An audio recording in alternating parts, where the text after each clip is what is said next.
A staple of daytime TV since 1972, The Price is Right is the longest-running game show in American television history. Hosted by the iconic Bob Barker for more than 35 years and 7,000 episodes, it's continued to thrive after Barker's retirement under the stewardship of comedian Drew Carey. But how much do you actually know about this television institution? Here's a look at the untold truth of The Price is Right. Let's make a deal. When The Price is Right debuted in 1972, it was actually titled The New Price is Right, a title it kept for a little under a year. That's because it was loosely based on a primetime game show that had aired as early as 1956, where contestants won small prizes by guessing how much household items cost. But by the 70s, the original concept was deemed too boring. Instead, CBS told producer Mark Goodson that if he wanted to revive The Price is Right, he should look at their hit game show Let's Make a Deal for inspiration. He did, borrowing a slew of gimmicks, like pulling people out of the studio audience to be contestants, using lights and sound effects to get the crowd hyped, and having the contestants play lots of different little games, like the cultural phenomenon cliffhangers. There's no way that microwave costs more than $300. Stop here. Don't listen to that fat tourist. She doesn't know how much a microwave costs. Stop!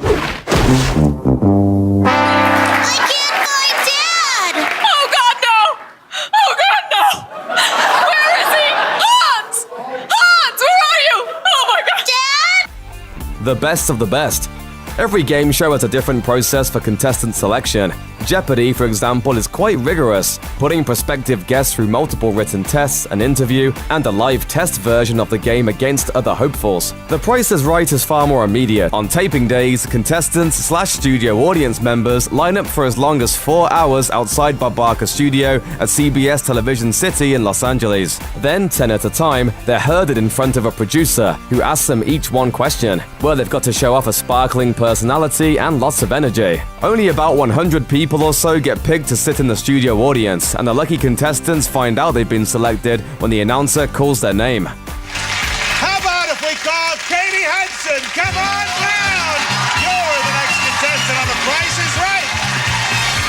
Showcase, showdown.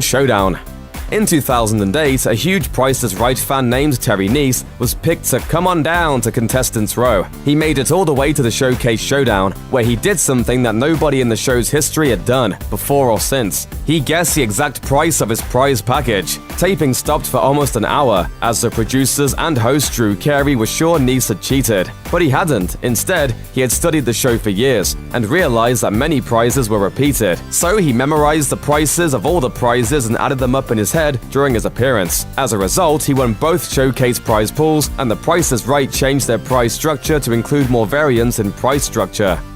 Bid $23,743.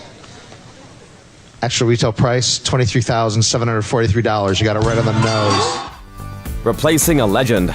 Finding a replacement for Barker wasn't easy. The search was so difficult, in fact, that he even offered to delay his retirement if a new host couldn't be found in time. Numerous stars secretly recorded mock episodes as host, including George Hamilton, Ian Ziering, Mario Lopez, John O'Hurley, Antiques Roadshow host Mark Wahlberg, and former Double Dare host Mark Summers. Summers was Bob Barker's first choice as replacement, but after CBS chairman Les Moonves saw Carey hosting the primetime game show Power of 10, he offered Carey the gig. Too bad Adam Sandler didn't audition. The price is wrong, bitch.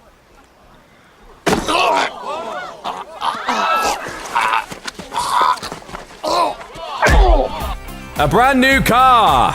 As Benjamin Franklin once famously said, only two things in life are certain: Plinko and taxes. And California takes their game show taxes very seriously. They actually treat game show winnings as income, and contestants are required to pay taxes on the spot before they can take their prizes home. Luckily, many contestants also win money on the show in addition to prizes, so it's common for them to pay taxes using their prize money. And there's a bunch of red tape around that brand new car too. Winners don't drive home with their sweet ride. Instead, the show sends them to a local dealership to coordinate delivery of the vehicle at a dealership near the contestant's home, assuming they have already paid all those taxes and registration fees first. It's your brand new car!